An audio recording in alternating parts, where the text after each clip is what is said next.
Bilangan.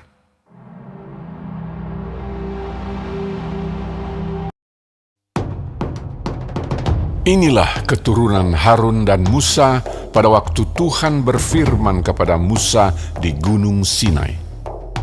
Nama anak-anak Harun ialah yang sulung Nadab, kemudian Abihu, Eleazar, dan Itamar. Itulah nama anak-anak Harun, imam-imam yang diurapi, yang telah ditabiskan untuk memegang jabatan imam.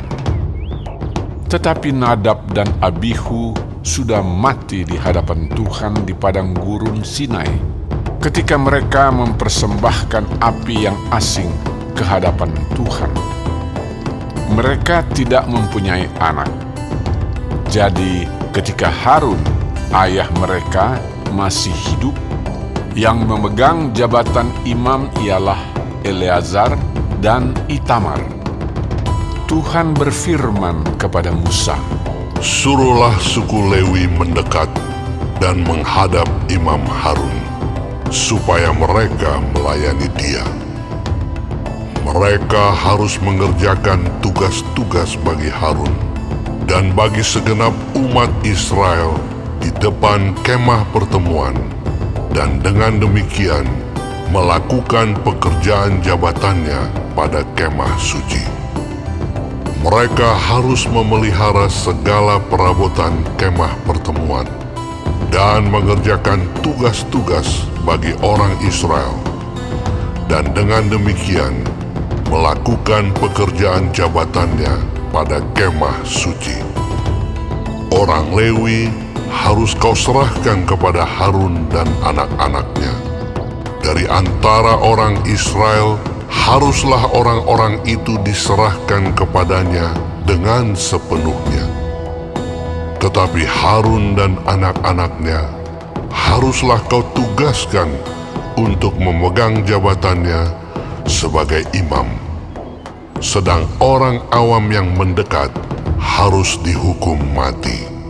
Tuhan berfirman kepada Musa, "Sesungguhnya aku mengambil orang Lewi dari antara orang Israel, ganti semua anak sulung mereka yang terdahulu lahir dari kandungan, supaya orang Lewi menjadi kepunyaanku. Sebab akulah yang punya semua anak sulung. Pada waktu aku membunuh semua anak sulung di tanah Mesir, maka aku menguduskan bagiku semua anak sulung yang ada pada orang Israel, baik dari manusia maupun dari hewan. Semuanya itu kepunyaanku. Akulah Tuhan." Tuhan berfirman kepada Musa di padang gurun Sinai, "Catatlah Bani Lewi menurut puak-puak dan kaum-kaum mereka. Semua laki-laki yang berumur 1 bulan ke atas harus kau catat." Lalu Musa mencatat mereka sesuai dengan titah Tuhan, seperti yang diperintahkan kepadanya. Inilah anak-anak Lewi dengan nama mereka: Gerson, Kehat, dan Merari. Inilah nama anak-anak Gerson dan kaum-kaum mereka: Libni dan Simei.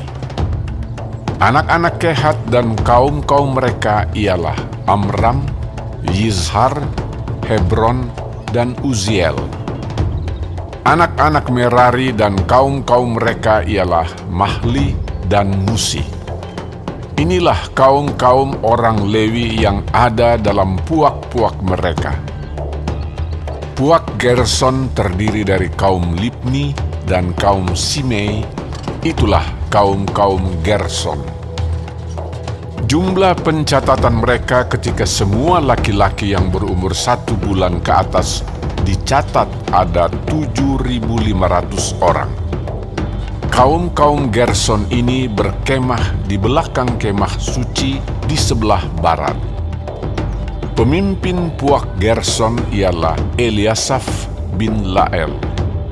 Yang harus dipelihara oleh Bani Gerson dalam kemah pertemuan ialah kemah suci dan kemah dengan tudungnya, tirai pintu kemah pertemuan, layar pelataran, dan tirai pintu pelataran yang ada sekeliling kemah suci dan mezbah, dan talinya, termasuk segala pekerjaan yang berhubungan dengan semuanya itu. Puak Kehat terdiri dari kaum Amram, kaum Yizhar, kaum Hebron, dan kaum Uziel. Itulah kaum-kaum Kehat. Jumlah pencatatan mereka ketika semua laki-laki yang berumur 1 bulan ke atas dicatat ada 8.600 orang, yakni mereka yang memelihara barang-barang kudus. Kaum-kaum Bani Kehat ini berkemah pada sisi kemah suci sebelah selatan. Pemimpin Puak Kehat dan kaum-kaumnya ialah Elisafan bin Uziel.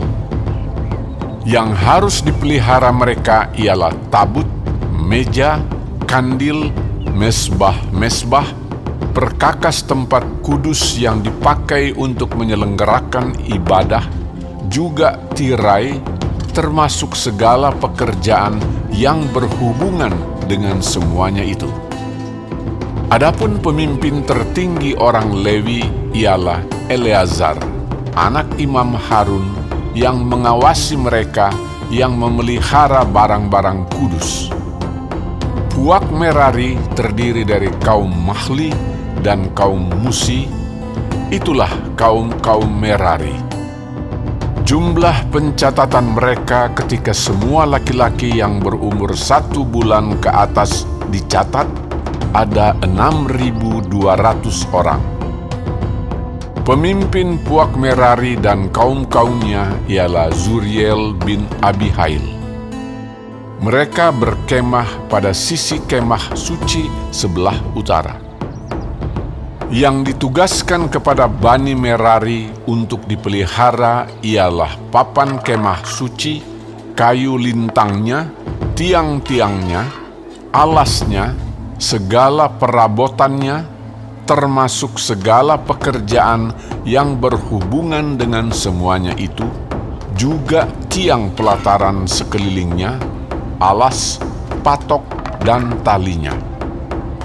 Yang berkemah di depan kemah suci di sebelah timur, di depan kemah pertemuan, ialah Musa dan Harun serta anak-anaknya yang mengerjakan tugas pemeliharaan tempat kudus bagi orang Israel, tetapi orang awam yang mendekat haruslah dihukum mati.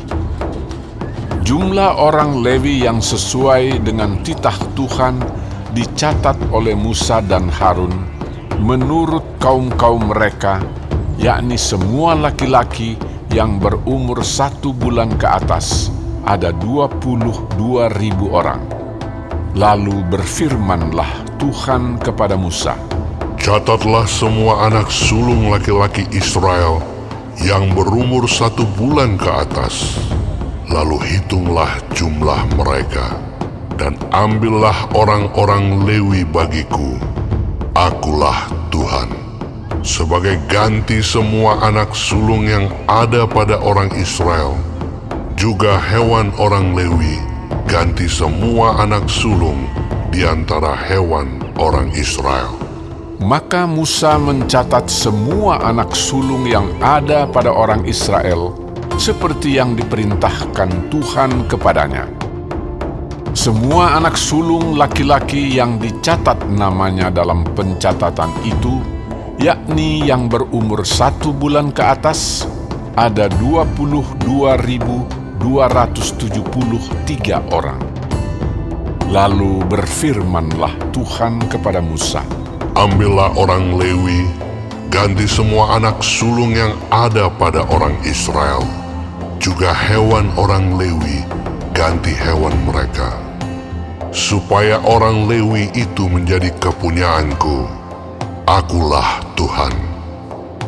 sebagai uang tebusan untuk ke-273 anak sulung Israel yang melebihi jumlah orang Lewi itu, haruslah engkau mengambil 5 shikal seorang.